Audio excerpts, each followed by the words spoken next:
Hey guys, so for those who want to know when is diversification important and what should you do know, when is the proper time for you to be able to diversify and how can it actually help you? If you want to know more about the legal uses or the right uses of diversification, check this video out.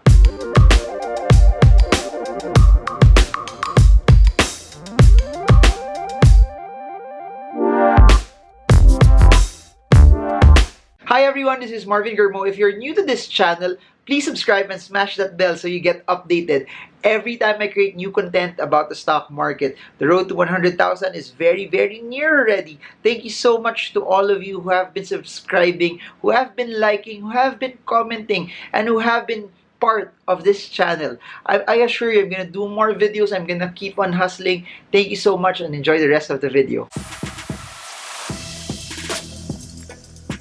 So I know I posted a video a couple of weeks ago where I said that it's better, it's good that if you find something you're good at, you double down on that. You put on as much time, you put on as much effort on that as possible. Meaning, I said that if you're good in the stock market, you put more money in the stock market than in, say, mutual funds, starting your own business, or Forex, or Bitcoin, or everything else in between. Or if you're good in real estate and that's something that appeals to you, then you put on more money in real estate because that's what you're good at. That's where you have your expertise on. And I am a firm believer of people double downing on where they believe they're actually good at, because if you try to put in more money to something that you're good at, you will excel in it.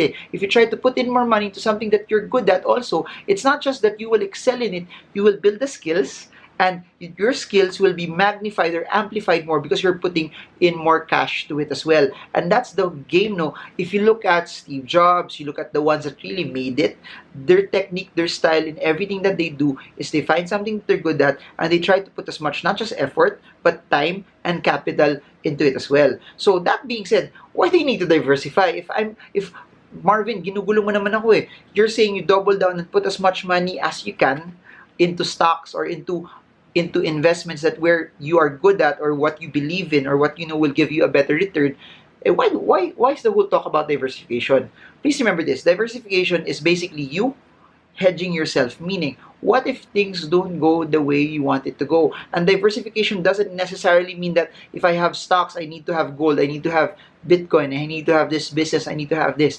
Diversification could be basically this, something that's an opposite, something that's a totally different asset class, or something that's totally different from where your bread and butter is. So meaning, if your bread and butter is the stock market, the way for you to diversify is just store up on cash. Put in as much cash as you have. Put in as much cash that you can stockpile for you to be able to have something that will hedge you. Meaning, if the stock market drops next year, because you have cash, you have money that you can use for your day-to-day. Because you have cash, you have something that you can take out and pursue opportunities to be able to buy companies, buy stocks that will be ridiculously cheap in price. So please remember, cash is also a position. People always say that if you put your money in cash, talo ka eh. People always say that if you put your money in cash, you will lose out on inflation. That's a misconception also. It's okay to lose out on inflation. It's okay to lose out on inflation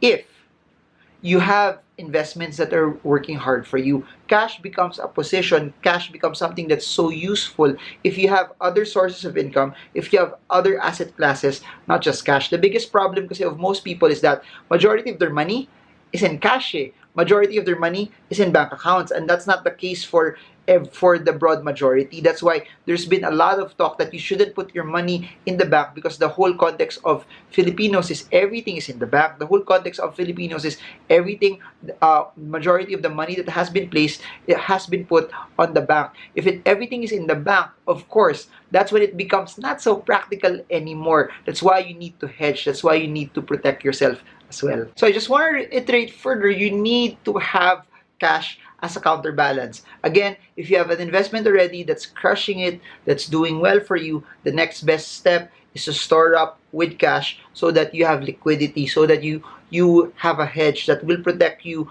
when bad times happen, or you have something that will give you liquidity to take advantage of opportunities when bad times will come as well. Now, when do you go into other investments?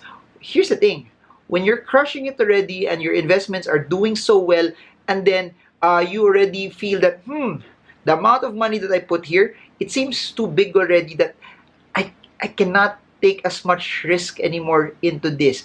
I need to diversify into something that this investments or this business is good enough already to take care of my needs. This investment is already good enough already. I can see the projected growth into it, but I just want to do something that's totally unrelated. And that's when you go into something that's totally different. And please remember this: if you buy stocks and then you go into mutual funds or you go into UITFs, then it's just the same asset class. I'm not saying it's wrong, but the name of the game here is this. The narrative here is this. You buy something that's totally unrelated. If you have cash already, then as you have cash already, you already have either stocks or a business. You go into something that's unrelated, meaning stocks, then go to real estate. Real estate and stocks are totally unrelated. Real estate, at the end of the day, is a big man's game. Real estate, also, you need a large amount of capital. You need to understand this. When you start earning from the stock market, when you start earning from your business, then that's a good way for you to go into real estate, because you can take out that money and use that cash, use that large amount of money and put it as a down payment. Because at the end of the day, the goal still is, if you are into the real estate game, the more money you put in as down payment, the lesser interest payments you will make. And I've created so many videos about this already, that I keep saying this, that if you want it to be super efficient, of course, put in 100% cash. If you don't have that 100% cash, at least 50%, 40%, so that your amortization won't be as expensive, especially if you want to rent it out. If you want to rent it out, the amount of monthly payments that you will put in as rent will be more expensive over a stretched period of time if you put in just 10-20% down payment. So if you want it to be efficient, 40, 50, 60% is your sweet spot, around that area, so that at least your amortization will be much lower than what you pay for as compared to rent, especially if it's something that you would have it rented out as well. So there. So get something that will give you growth, get something that will give you liquidity, then get something that will give you cash flow. Another way for you to get cash flow, for example, you have a business already. That business is giving you growth. That business also is providing for your needs. For you to get cash flow, aside from real estate, another option is, if you have a business, then that's when you go to the stock market. You buy stocks with dividends that will give you cash flow that's totally unrelated to what you're doing. Meaning, your business is, you have a food cart, you have 10 food carts. Food carts basically are consumption driven. You know that you are renting in SM, you know that SM is doing well. Check out SM as a way for you to earn, but check out also, is the dividends of SM enough for me? Then if the answer for that is yes, then probably go for SM. But if the answer to that is no, you must look for something that's unrelated to your business that will give you good dividends. Say, PLDT Globe, you have a food cart. PLDT Telecommunications, Globe, data, telecommunications, they give large dividends. They're not related to my core business. It might be a good way for me to diversify. It might be a good way for me to offset what I'm currently doing. So please remember, that's the whole narrative of diversification. You have to get into something that's totally different from what you own, totally different from what you have, so that if markets drop, so that if something bad happens, you don't get hit as much as well. And that's the whole context of it. Diversification is not just you putting all of your eggs in one basket, but diversification is you strategically setting aside the money, because it's part of your plan, because your original cash cow has already given you so much growth, and that you cannot tolerate the risk anymore. That's why you have set it into another asset. My first suggestion, as always, is you have one cash cow that will give you growth, then you have cash that will give you liquidity, then you get something that will give you cash flow. This cash flow, it doesn't necessarily give you growth. It doesn't necessarily give you something that will grow as high as your current business or your current cash cow. But because it gives you cash flow, it's passive income for life. It's an amount of money that you can expect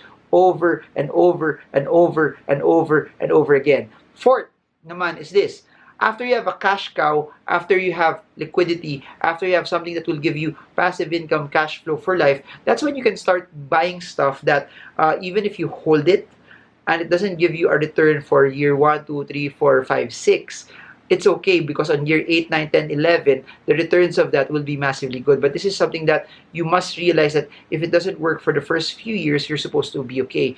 What do I mean by this? I'm talking about paintings. I'm talking about land that you are strategically thinking that this area will probably have more traffic, more tourism in the next 10 years because roads are being built as well. I'm talking about for those who are into cryptocurrencies, that you believe you're banking on, that this will be the wave of the future. They also have they also have their own risks attached to it. I'm also talking about investing in startups, that investing in this startup might give you a return on year number 8, assuming that they actually reach year number 8 as well. And the technique there is, if you're investing in a startup, I think it must be different from your current business. It must be different from what you are currently doing as well, so that somehow, no, it gives you still a level of hedging. It gives you a level of, you are investing in something that's different from what you're currently doing, so that if something bad happens to your business, you have another revenue source, you have another source that could protect you, or that could earn for you as well. So that's it. I'll talk more about this. I'll talk more on the proper methods of diversification. Please remember that do not diversify just for the sake of diversification. Do not diversify just because people said you should diversify. Do not also diversify just because you did not study. If you did not study what you're supposed to do, and then you will just, sige, I'm not sure what I'm supposed to put my money in, I'll just buy everything, then that's wrong. Nothing excuses you from not studying. You must study it first, because of course, it's your money, it's your responsibility. You need to know where you're putting your money into. You need to know where's it headed first, above everything else, above all of the things that you're supposed to do. Do not excuse diversification from you not studying. You must study. You must take responsibility of your money as well. So please also do not over diversify, meaning you buy all of these asset classes and you're spread out too thin. That's why I think I'm gonna continue this series. I'm gonna make more videos about diversification. Comment below if you want me to dig in deeper and talk more about this. Comment below also if you're learning. Comment what's the best thing that you've learned about this also, and just so I know that this is something that's helping you as well. Kasi that's all I want naman. The reason why this channel exists is to help you guys win, to help you reach your goals of financial freedom, and to help you get educated more and more and more and more and more and more and more. So that's it for now. This is Marvin Germo. I hope this video is something that's pushing you, changing your narrative, changing the way you think, changing the way you look at things, changing the way you perceive things. That it's not just about you being entertained, but you have to find ways also on how you can earn, how you can learn, and how you can reach your dreams of financial freedom, because we deserve better. This generation will be the greatest investing generation ever. I repeat this, and I'm not just saying blank words. I mean this with all my heart. The reason why I create this video is because I want to create a platform where, as words have been sown, these words that have been sown will be in your heart and will be in your head, that we will see the greatest generation of investors ever. People will look back in history and will remember us, that because of us investing massively, this whole generation will be different. So if you believe me, I hope you do. Comment I believe, and I hope this video helps you trade well, trade strong, trade smart. See you all again soon, guys. Bye bye.